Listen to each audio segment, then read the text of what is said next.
Tonight we are talking about mental wellness for adults with spina bifida and or hydrocephalus. Your hosts for this session are Hydrocephalus Canada and the Association de Spina Bifida et de Hydrocephalus du Quebec. The event is generously sponsored by Heritage Canada. I'm Shauna Bothway, the Director of Programs and Information at Hydrocephalus Canada. I will be moderating tonight's session. In today's session, we will discuss the differences between mental health, mental wellness, and mental illness, risk factors, coping strategies for difficult times, and signs that you or someone you know may be experiencing mental health issues. Please note that the presenter is not recommending any specific course of treatment. Always speak with your healthcare providers about any course of treatment to ensure it is right for you, your adult child, or your partner. Our presenter tonight is Amy McPherson. Hi, Amy. Amy McPherson has an MA and a PhD and is a registered psychotherapist who works with adults experiencing a range of mental health issues in her own private practice in Toronto. She has also been a researcher for over 25 years and has partnered with the Spina Bifida and Hydrocephalus community for the past 15 years to explore topics that can be difficult to talk about, such as mental health, sexuality, incontinence, and body image. We are very pleased to have Ms. McPherson sharing her knowledge and insights on this important topic with us tonight. I will turn the screen over to you, Amy. Hey, thank you so much, and thanks for inviting me to talk about one of the topics I'm very passionate about. As Shauna said, I'm a registered psychotherapist, and as an RP, a registered psychotherapist, I provide talk therapy to individuals on a one-to-one basis when they have kind of thoughts, feelings, moods, and behaviors that are negatively affecting their day-to-day life.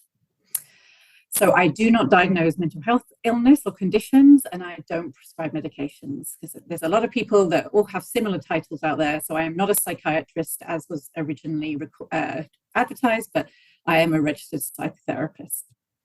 So I am going to share my screen now. Okay. So as advertised, today's plan is I'm going to talk a little bit about the differences between mental health, mental wellness, and mental illness. I'm talking about a little bit of a risk factor for poor mental wellness for everybody, but especially with the considerations for adults with spina bifida and or hydrocephalus. And I might just call it, say, SBH through the presentation for shorthand. I hope that's okay with everyone. I'm going to flag some signs that someone might be having some mental health issues. But I'm going to spend the majority of the time on strategies that we can all use during difficult times and to promote mental wellness. So here are some things this webinar is not going to do. So I'm not going to tell you just to think positive. I'm not going to tell you that everything is going to be okay. I'm not going to suggest there's an easy solution to some of the things that you're facing. I'm not going to show you how to get rid of anxiety, distress, or any other kind of difficult thoughts and feelings. And I'm not going to suggest ways to avoid or distract yourself from these uncomfortable feelings. So if you haven't just left the webinar now that you know that's not what I'm going to talk about, these are the things I will talk about. So I'm going to give some information about kind of why we have some of these difficult thoughts and feelings and what our brain does to us that is not always super helpful. I'll give you some strategies to help you cope more effectively when you're feeling anxious or upset. I'm going to sort of prompt you to think about how you want to live your life. What's the most important things for you? And then following the webinar, I have a couple of resource sheets that will be sent out to everyone around how to get further mental health support. And also, I'm just going to be summarizing everything I'm saying today. So don't worry if you miss something or you don't want to kind of write everything down. You'll get a full summary afterwards. All right, so let's just jump in. So we've all heard about mental health, but what actually is it? So mental health refers to our emotional, psychological, and social well-being. So basically, it's the way we think, feel, and act. And it really helps determine how we handle stress, how we relate to others, kind of the choices we make. And it's really important through every stage of our life. And it can change over time. And I think probably we've all experienced that, right? Our mental health has probably been better at some times, not as good at other times, depending on what's going on. And when the different demands are placed on a person, that can affect us, right? Especially when it exceeds our kind of coping abilities. And then our mental health can be impacted. So it's not just the absence of mental illness, but it's kind of the way we function in everyday life. However, mental illness is disturbances in thoughts, feelings, and perceptions that are severe enough to affect day-to-day functioning. There are many mental health diagnoses, and as I said, I don't diagnose people, but here are some that you might have heard of, at least some of them. I've got an asterisk by ADHD and ASD because they're somewhat controversial, but depression and anxiety probably are the ones that people hear most about. Anxiety is when you have excessive worry about a number of everyday problems, such as work or school, relationships, that last more than 6 months. So we all get stress, right? And we all have some anxiety, and we'll find out kind of why later in the presentation. But this is really where it's really impacting you, that excessive worry, and it's going on for a really long time.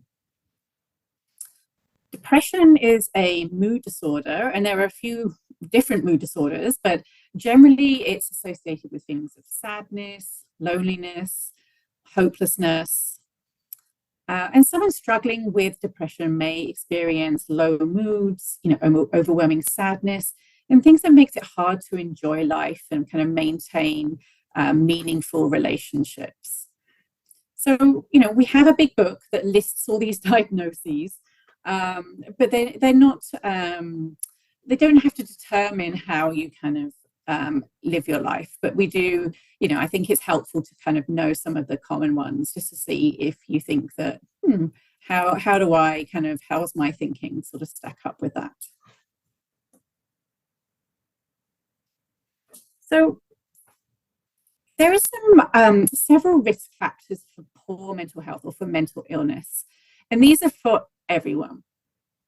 So obviously genetics, it's very hard to outrun your genetics. Traumatic experiences, obviously we hear a lot about PTSD, post-traumatic stress disorder, low income, and discrimination. So some sort of social structures can contribute to how our mental health is. Chronic pain, isolation, and also managing a lifelong condition. So some of you might be saying, check on those. And yeah, adults with spina bifida or hydrocephalus, you all do face challenges that can impact your mental health, especially sort of around pain and mobility issues and society, right? Social stigma. So they might contribute to feelings of isolation and low self-esteem, difficulties with body image, and I know I'm coming back at some point to talk about a study we did around body image and young people with spina bifida and hydrocephalus. And obviously you have a lot to navigate, right, around healthcare systems, medical treatments, and so on. So, there's a lot sort of going on there, but I want to make clear that poor mental wellness is not inevitable. So I don't want you to think, well, I checked off some or all of those, great, now I'm going to get a mental illness. Just because you have risk factors, it doesn't mean necessarily that it's inevitable. But it might, prompt you to be maybe a bit proactive about your mental wellness. And so we can sort of, develop some of those coping strategies that could help buffer some of the impact of the risk factors that we just talked about. And even if you receive a mental health diagnosis, that also doesn't mean that you can't be kind of mentally well as well. And so that's a lot of what today is about. It's about developing strategies and doing what we can to maintain our mental wellness, and then tapping into other resources as necessary.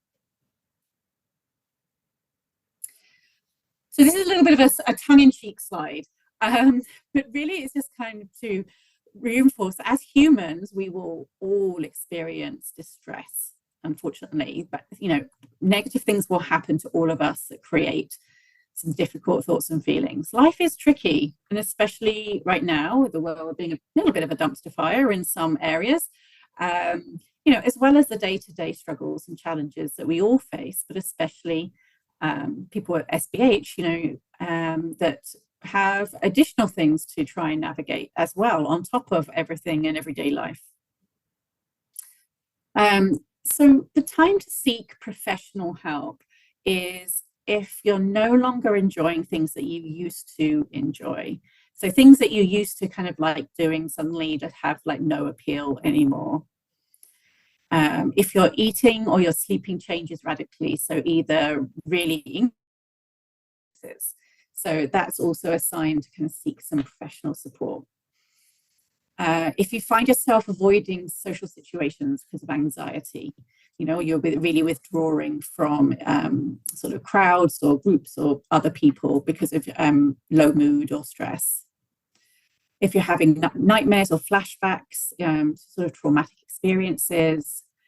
Obviously, if you have suicidal thoughts, and in the resources I have afterwards, I have little crisis line numbers that people can use. And then also if you're sort of experiencing, those challenges in day-to-day function because of your low mood or anxiety.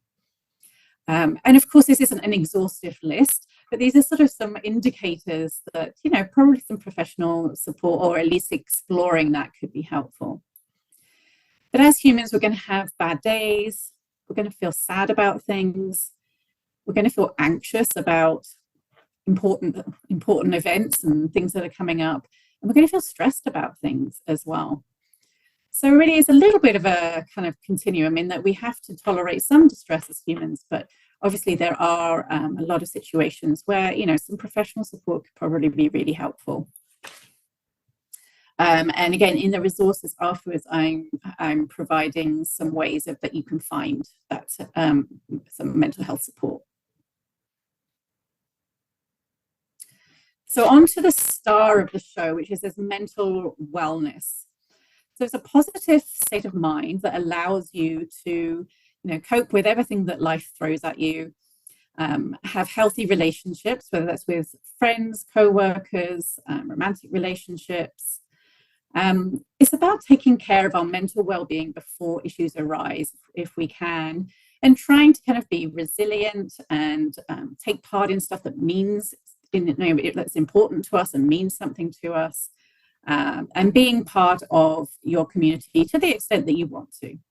So it's really about living a life that feels important to you and that you can sort of weather the things that life throws. Okay, so I'm going to talk a little bit about our human brain. So human brain 101.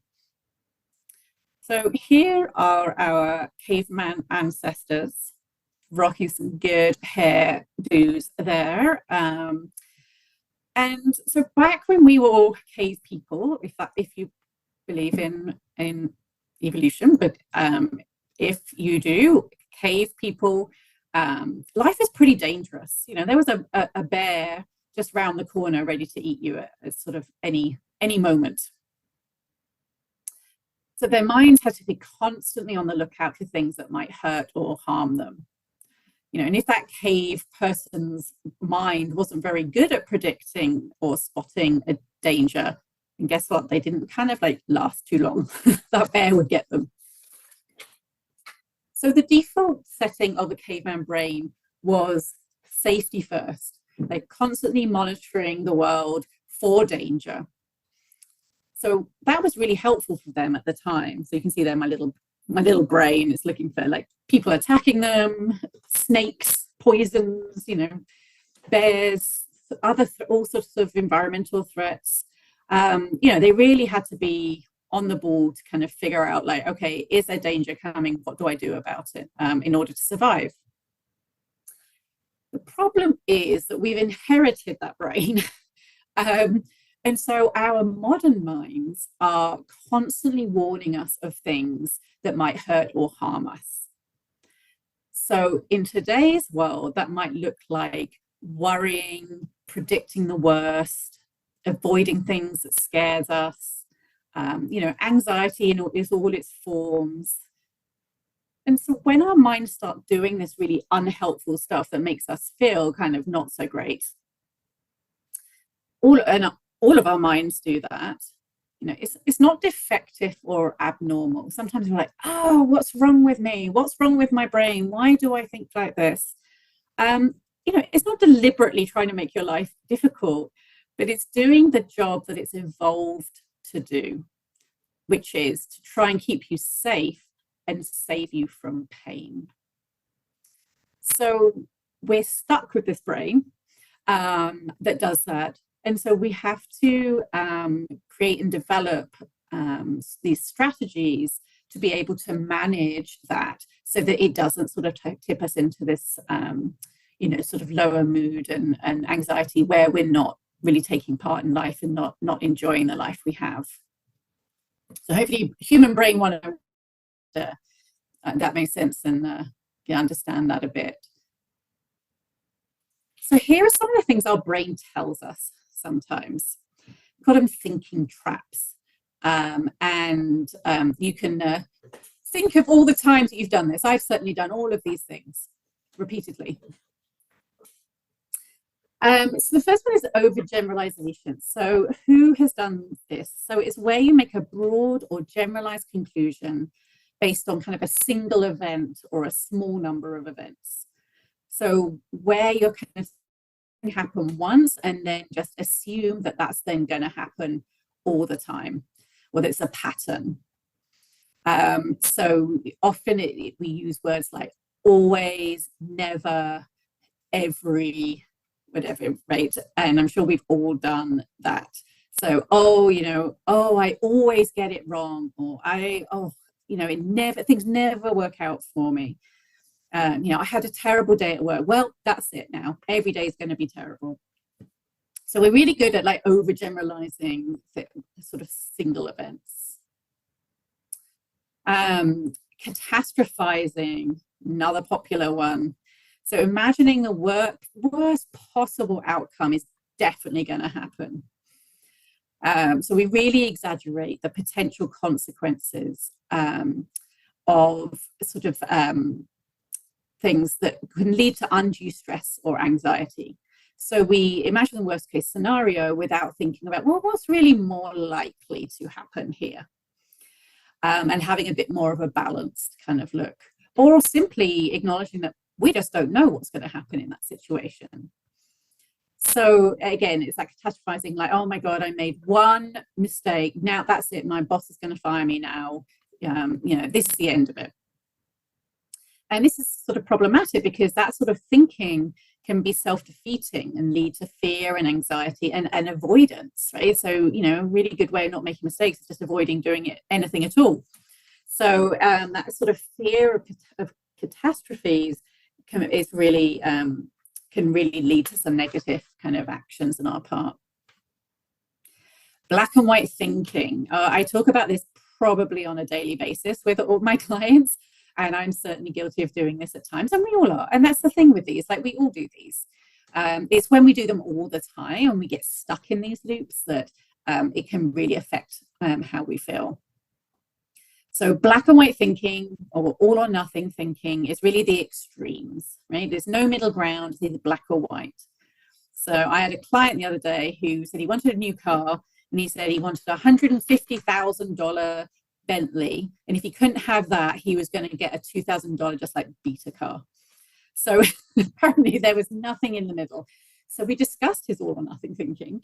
So we kind of get into this idea, especially around if we feel we have some perfectionism.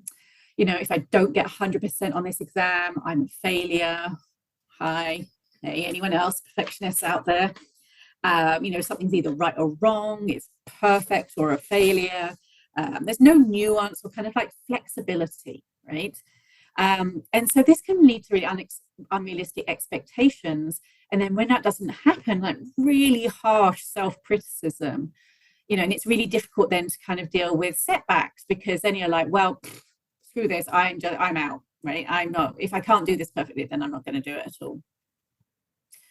And then we have mind reading. Anyone here a good mind reader? It's where we think we know what other people are thinking, or you could call it like your crystal ball, right? And it's pretty much always negative, right? Oh, I bet that person thinks I'm so stupid because I made a little mistake in front of them. Or the classic, like, my friend hasn't texted me back. Oh my God, I bet it's because they're mad at me.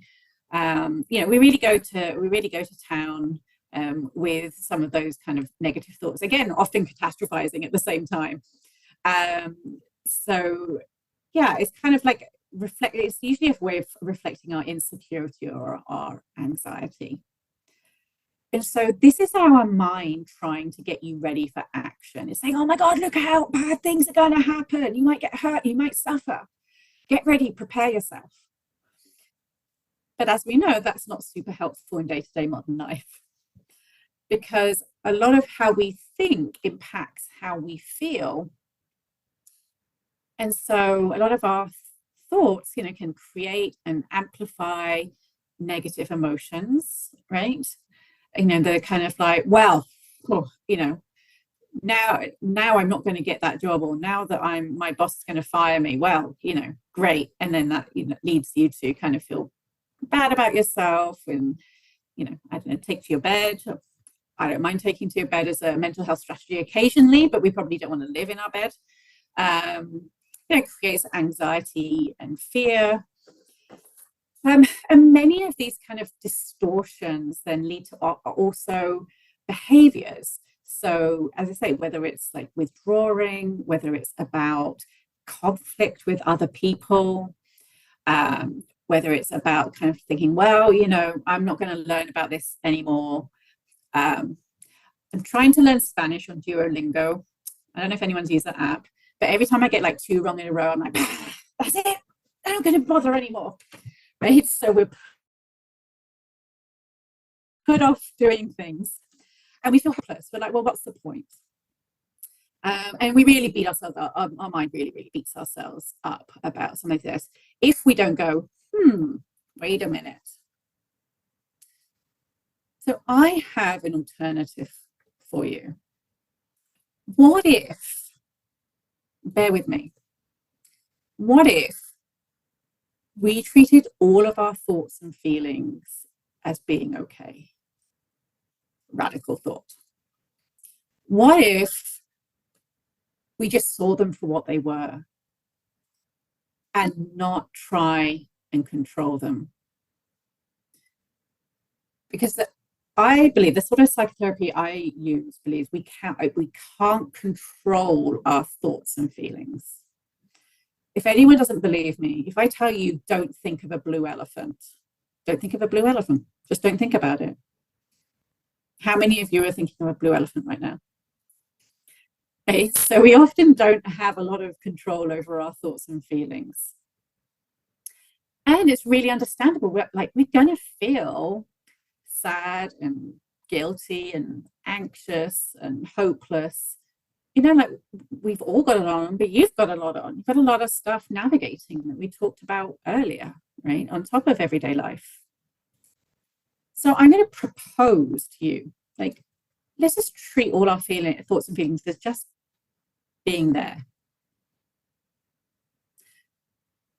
So if you think about when you turn the TV on, we don't have really control about what's on, unless we're excluding if you turn on Netflix, things like that. But let's just say, for the sake of argument, We are turning the TV on to like cable.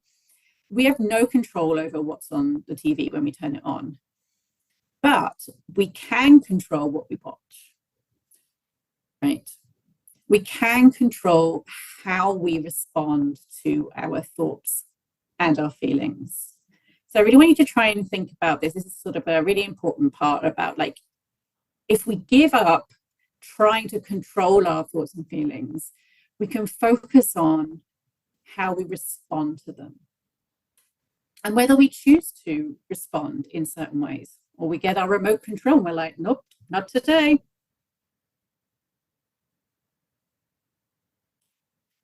So the goal,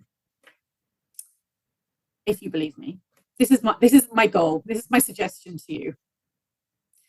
Our goal is to stay in the present moment, be aware of our thoughts and feelings, and respond in ways that are kind of in line with what's important to you. So there's a lot there in that one sentence, and I'm going to break it down.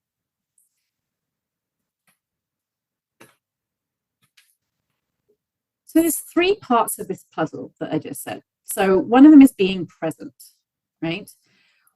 Focusing on the present rather than focusing on the past or future.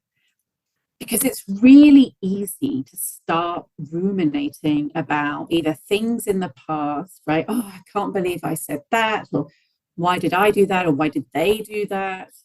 Why did this happen? Oh, I can't believe, that actually happened to me.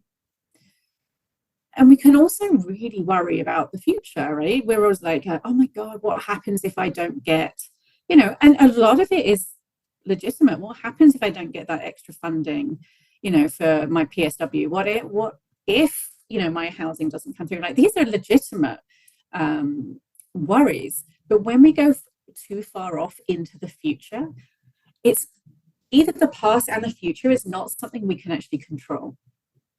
And so the goal, and while we do that, we're then checked out of our life right now. So life's going on around us, and we kind of don't even notice because we're too worrying about, or we're too busy worrying about what's happened in the past or in the future. So the one bit is about being present. What's happening now around you? And then one part of them is about being open. So again, this idea that all thoughts and feelings are okay. Like, we're going to experience really intense feelings a lot of the time. And so being open is about tolerating a range of thoughts and feelings. Some will be positive. They're super easy to tolerate. The ones that are harder to tolerate are the more difficult, negative thoughts and feelings. Ugh, I feel sad today. Ugh, I wish something was like different. Ugh, I wish this could happen. Those are more difficult to tolerate. But if we can be open to tolerating them, and I'm going to give you strategies to do it,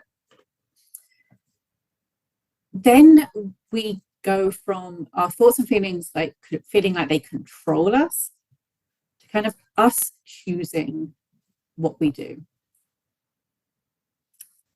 And then the third piece is about focusing what's important to you, focusing on the important stuff in your life and what's in your control.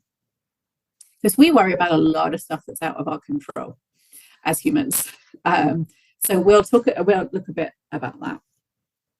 So I want you to think about these three puzzle pieces, and we're going to go through them one by one. And then I'm going to give you some super easy or some simple, let's just say simple, not easy, simple strategies that we need to practice. Like, it's not like they're instant, but some ideas of things you could try the next time you're feeling like really overwhelmed, or you're really sort of stressed and really struggling with some of the feelings.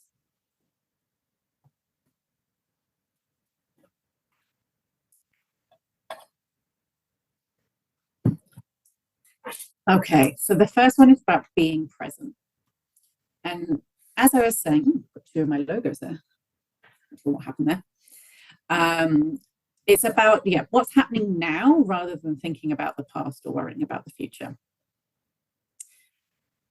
I don't know if anyone has heard of like mindfulness. I mean, it's pretty big. Um, and mindfulness is not the same as meditation. Everyone thinks that that's like crossing your legs and saying, and being all kind of Buddhist and meditating and stuff. Mindfulness is really just being aware of whatever's happening at the moment. So you can be mindful while doing the dishes. You can be mindful when you're going to bed. It's just about being present.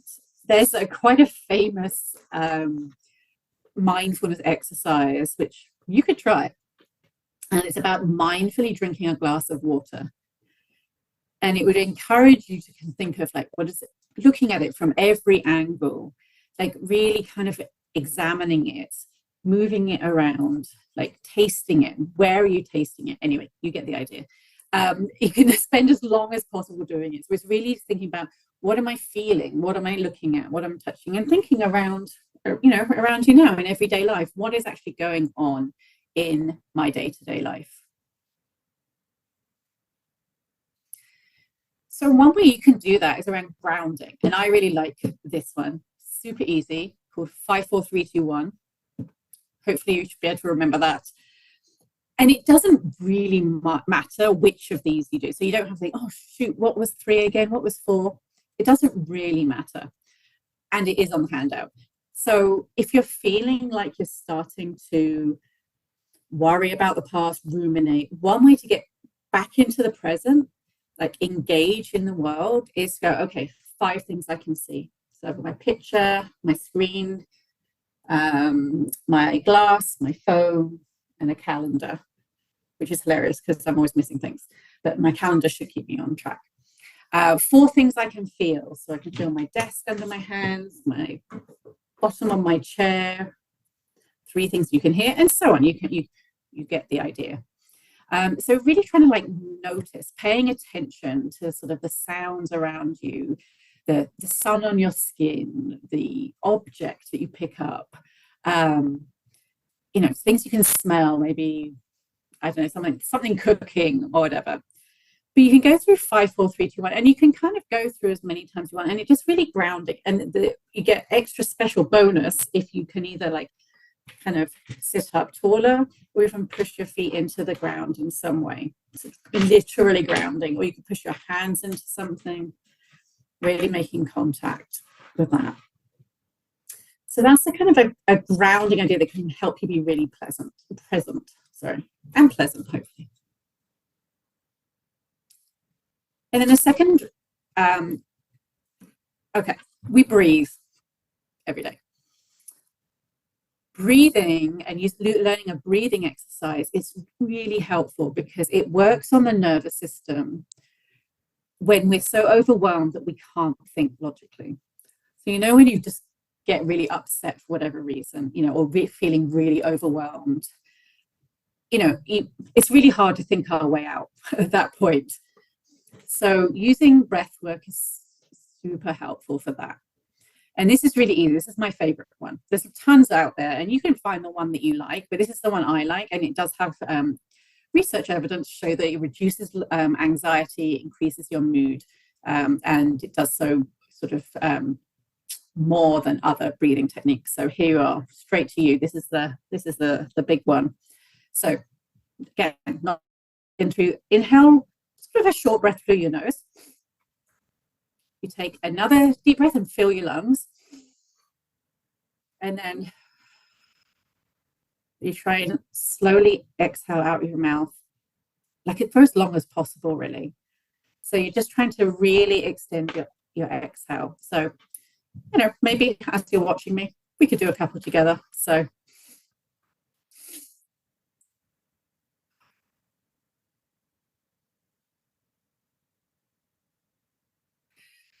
do it for a few ways.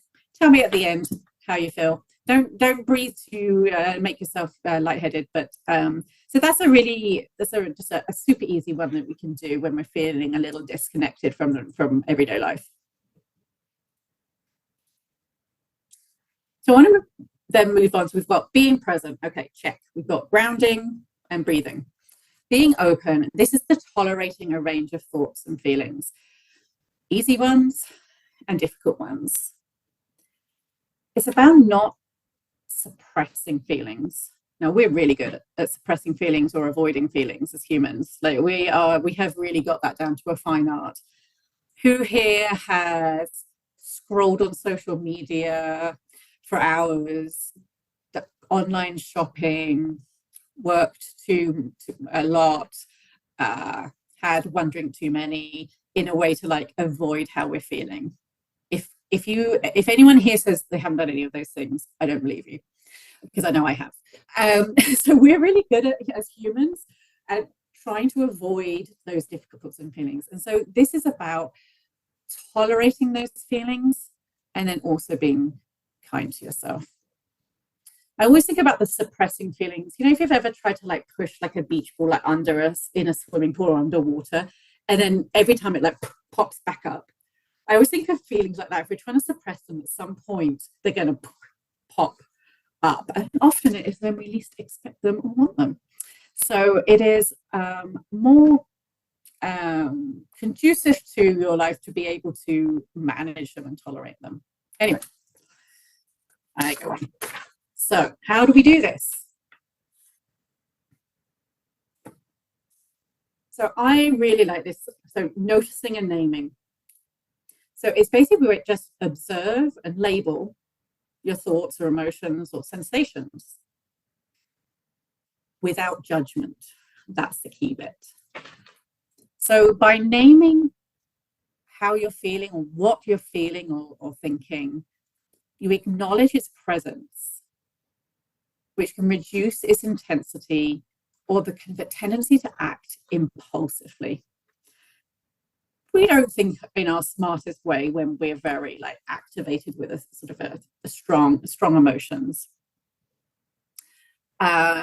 So let's say you receive a critical comment from like a colleague or a family member, and you feel this surge of anger. If you're using a noticing and naming technique, you might pause and say, oh, yeah, I'm really feeling anger, or here's anger. Or you might even say, you know, my heart's beating really fast. By acknowledging that emotion, you're less likely to react aggressively, right? Or impulsively, like, no, I didn't, or, well, you did something else, or whatever, where we come back, and then we can consider a bit of a more constructive response.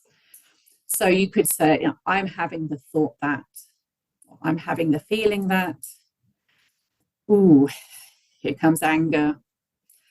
Ooh, here comes anxiety.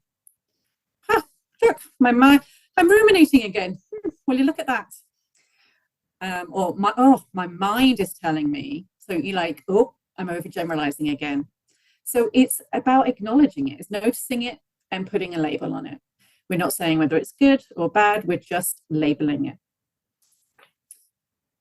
Now, the second part is then you have to be kind to yourself about it. So this is not about going, oh, I'm angry. Oh, why would you ever respond like that? That's a terrible way to respond. No, we're not going down that path. I want you to think, how would you treat a loved one who was in the same situation? You generally wouldn't go, well, you just got to get over it, suck it up. Right? Well, you might, but so you might say, oh, his anger, and you might well go, oh, this is really hard right now. We might develop something that is sort of a sentence, you know, like, may I treat myself kindly? May I learn to accept myself as I am? I know that's not going to change things overnight, but if you can acknowledge how you're thinking and feeling and respond with kindness, that is going to give you room to then decide how you want to act next.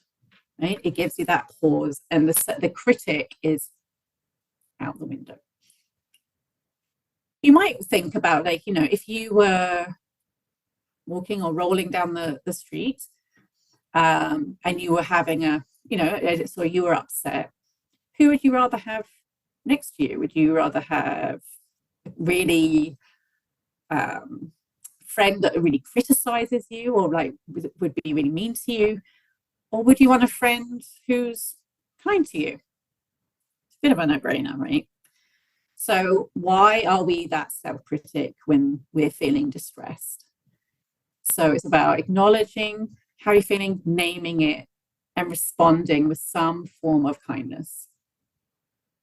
It's treating yourself with warmth and care instead of that harshness, right? And it's also about recognizing that everyone is perfectly imperfect. None of us are perfect. Even I've had to come to grips with that one. We all have struggles, and you're not alone in facing those struggles. Now, I want to make clear, I'm not saying, well, everyone has problems to get over it. I'm definitely not saying that. I'm saying when we feel really isolated and lonely because we think we're the only one that's going through this distress, sometimes it can be helpful to know that you're not alone facing difficulties. And we can feel a little bit less isolated when we realize that as humans, we all get distressed for very good reasons. The last piece you could also do is about soothing touch. So sometimes we might think, or you know that kind of elephant on your chest feeling.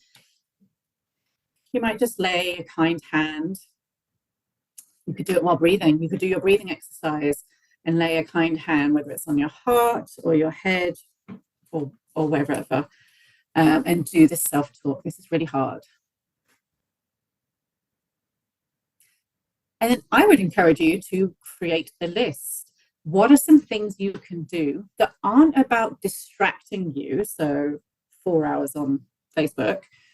What are some things that will spark a tiny bit of joy or something that's going to soothe you? So it might be about having a list of your favorite songs, writing down a list of your favorite TV programs. Mine's Schitt's Creek or Ted Lasso, FYI. Those are my go-to. Having a cup of coffee. Obviously, I would have a cup of tea. You can take the girl out of Britain. You can't take the tea out the girl. Coloring books, calming set, whatever, you get the idea. So maybe it could be making your own list as well about that. And then the third piece of the puzzle, I'm going to go through fairly quickly just because in case anyone has questions, we've got to think about what's in your control and what's important and what are you going to do. So it's about committing to something. So I want you to think about what's in your control. So this is called the circles of control. You can see in the middle, we have the most control. In this sort of middle ring, I guess, some control, no control. In case you're like, what the heck does that mean, Amy? So we often really worry about the things in this outside ring that we have zero control over. So whether that's government funding, whether it's about the cost of food or housing, which is, it is horrendous. If it's about whether your PSW is going to turn up on time, whether it's about your shunt function, like that we worry about stuff that we really don't have any control over. In this blue ring, it's things that we have influence over, but ultimately we don't have complete control. So things like people's opinions of you. I mean, if you're really unpleasant to them, obviously they're not going to like you that much. But ultimately, you can't control how they think, what they think of you, right? Or workplace politics. If you're really stirring the pot, then you might be creating some of the politics. But ultimately, you can't. And sleep issues, like you can have a really nice sleep routine, but ultimately insomnia might get you, right? But in the middle is where you can focus. So you can focus on your sleep hygiene, your self-care, like your cathing routine, your medication, etc., your emotional regulation skills, all the things I've talked about today. And then I would just say, what is important to you? How do you want to treat yourself, other people, kind of the world around you? And sometimes it can be helpful to think about, well, in school or work, in relationships, in health, in leisure, what do you want to stand for? Like, who do you want to be? Who do you, what is your heart's desire? People always talk about that with your values, like what's really important to you. And then what's one tiny step that you could take to make a difference in this part of your life? Tiny, tiny, tiny, tiny. I could suggest maybe picking one of the things, if you are committed, if something that's important to you is your mental wellness, perhaps one very small step you could take is maybe pick one of the things we talked about tonight and practice it maybe once a day for a week and see. So I encourage you, what's a tiny, tiny thing you can try? That's all we're asking. No giant kind of changes in behavior. So just to review, 10 minutes left, which is good. We all experience distress. As humans, we get distressed. And our brain is working against us a lot of the time. And sometimes we need external support for that, external mental health support, like we do with our physical health. But we can all work towards our mental wellness, whether we have a diagnosed mental illness, if we're feeling stressed, we can all do something to promote our mental wellness by being present in our lives, about being open to how we're thinking and feeling, and being kind in response, and then being willing to do something that is in line with what is important to you. So to make sure you have a meaningful life. And that can be a very small thing to start with. So I have summarized all of this in one sheet. And then here I have some ideas of when to seek support, how to find a therapist. I have somewhere in there, one page, low cost, how to access low cost therapy. It is possible. Crisis lines in Canada and the GTA and Quebec and so on. So we can email those out afterwards. So I would love to thank you for inviting me again. I am totally open to questions, or you can email me afterwards. There's my email address. And as I say, I think through the organizers, they will send out the resources afterwards.